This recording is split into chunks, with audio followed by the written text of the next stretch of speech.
کیا ایسا بھی ہو سکتا ہے کہ ہسپتال میں داخل ایک عام مریض کے لیے حکومت F-16 جنگی جہاز فراہم کر دے تاکہ وہ دوسرے شہر سے ایک مشین لے کر فوری طور پر اس مریض والے ہسپتال پہنچائے؟ جی ایسا بالکل ممکن ہے، لیکن وہاں جہاں ریاست کے لیے اپنے ایک ایک شہری کی زندگی کوئی معنی رکھتی ہو۔ 4 اپریل 2016 کو ناروے کے قصبے بودو کے ہسپتال میں ڈیوڈ نامی پھیپھڑوں کا مریض داخل ہوا۔ لمحہ بلمحہ اس کی حالت بگڑ رہی تھی اور ڈاکٹرز اس کی مسلسل نگرانی کر رہے تھے۔ بالآخر ڈاکٹروں نے فیصلہ کیا کہ اب آپریشن کے بنا چارہ نہیں، لیکن مشکل یہ آن پڑی کہ اس کے آپریشن کے لیے ECM مشین کا ہونا ضروری ہے اور ہسپتال میں یہ مشین موجود نہیں۔ ادھر ادھر فون ہوئے، رابطے کیے گئے، معلوم ہوا 1200 کلومیٹر کی دوری پر سینٹ آلوس ہسپتال میں ECM مشین موجود ہے، لیکن مسئلہ یہ سامنے آیا کہ اگر 1.5 گھنٹے کے اندر مشین ہسپتال نہ پہنچی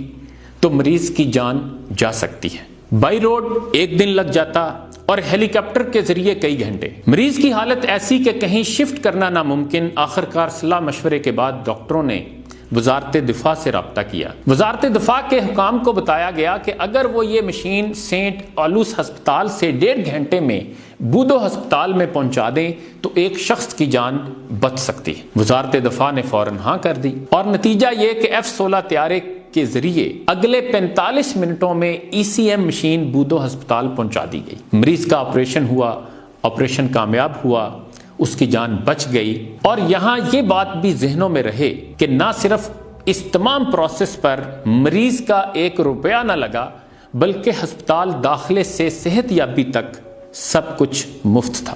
ممتاز صحافی ارشاد بھٹی کے کالم سے یہ واقعہ پڑھ کر میں سوچ رہا تھا کہ یہ شعر تو کسی اردو شاعر نے کہا، لیکن اس پر ناروے والوں نے عمل کر کے دکھایا کہ بہتر ہے مہو کمر پہ ڈالو نہ کمندیں، انسان کی خبر لو کہ وہ دم توڑ رہا ہے۔ اور یہ بھی ناروے ہی کا ذکر ہے کہ شاہی محل سے حکومت کو درخواست آئی کہ شاہی محل کے صوفے خستہ حال ہو چکے ہیں، لہذا انہیں تبدیل کیا جائے۔ حکومت کا جواب آتا ہے اس سال سرکاری بجٹ میں گنجائش نہیں، اگلے سال دیکھیں گے۔ اس پر شاہی محل والوں نے دوبارہ درخواست کی کہ چلو صوفوں کی پالش کروا دیں۔ حکومت کا جواب تھا چونکہ اس سال شاہی محل کا بجٹ ختم ہو چکا، اس لیے اگلے سال تک انتظار کیا جائے۔ بادشاہ سلامت کو یہ بات ماننا پڑی۔ ناروے کے سیاستدان جان پیسیسے نے 1 سال دانستہ طور پر اپنے انکم ٹیکس گوشوارے اس طرح بھرے کہ 20,000 کرون جو تقریباً 2.5 لاکھ روپے بنتے تھے بچا لیے۔ چند سالوں بعد یہ ناروے کا وزیر اعظم بن گیا۔ اس نے 1 مہینہ وزیر اعظم رہ کر استعفیٰ دے دیا اور استعفیٰ دینے کی وجہ یہ بتائی کہ چند سال پہلے میں نے جان بوجھ کر اپنے سالانہ انکم ٹیکس ریٹرن ایسے بھرے کہ 20,000 کرون بچا لیے تھے۔ میں جب سے وزیر اعظم بنا 1 رات بھی سکون سے نہیں سو سکا۔ میرے ذہن میں ہر وقت یہ خیال آتا رہا کہ جس قوم نے مجھے اپنا وزیر اعظم بنایا، میں نے اسی قوم سے بے ایمانی کی، لہذا میں سمجھتا ہوں میں اپنی قوم کی نمائندگی کے قابل نہیں۔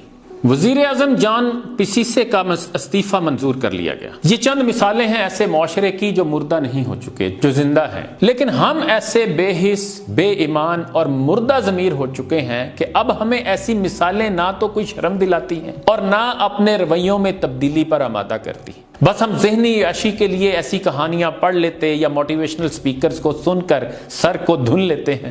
وہاں یہ حالت ہے کہ عام مریض کا یہ پروٹوکول کہ F-16 طیارے حرکت میں آ جائیں۔ سرکاری اخراجات کی بات آئے تو بادشاہ بھی بے بس۔ ضمیر اور قومی ذمہ داری کے احساس کی آواز ایسی جاندار کہ وزیر اعظم اپنی کرسی کو ٹھوکر مار دے۔ اور ہمارے یہاں بس نہ پوچھیں کن چناروں کی بات کرتے ہو، کن سہاروں کی بات کرتے ہو، جن کے رخ پہ خزاں کے دھبے ہیں ان بہاروں کی بات کرتے ہو، اور جن سے ٹکرا کے کشتیاں ڈوبی ان کناروں کی بات کرتے ہو۔ پھر یہ کہتے ہیں سیاستدانوں کی کوئی عزت نہیں۔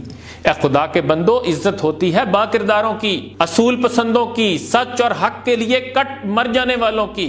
چوروں، ڈاکوؤں اور لٹیروں کی عزت نہیں ہوتی۔ اس نے قد کاٹ نکالا ہے زمانے میں بہت، وہ مگر سوچ کا بونا ہے، یہی رونا ہے۔ اللہ حافظ۔